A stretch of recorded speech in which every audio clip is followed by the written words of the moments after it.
Assalamualaikum, salam sejahtera. Welcome back to Nak Rekas. Banyak juga ni barang-barang yang kita nak unboxing baru sampai tak dan lagi. Masih tersuntuk sangat. Ada beberapa barang ni.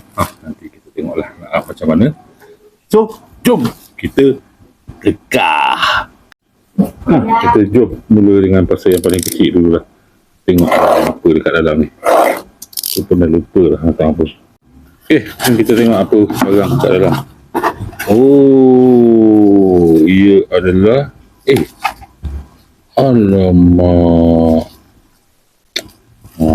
Sudah tersilap lagi.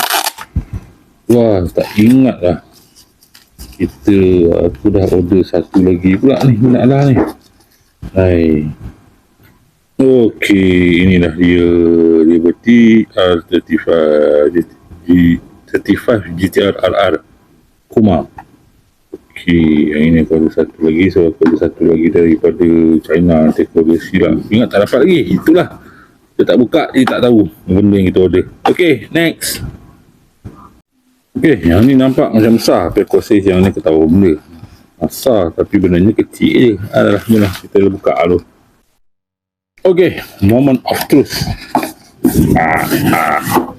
Ayo, buat sini pula dah. Okey. So, yang seterusnya adalah ini dia S15 Advance. Yang ni kena derah sebab S15 ni kita ada apa tu nama? Supra pun kita ada Advance, yang R35 pun kita ada Advance. So, kita akan keep on collecting mini GT lah, especially yang ada Advance. Cuma lori-lori tu tak dana kan, lori tu mahal sangat.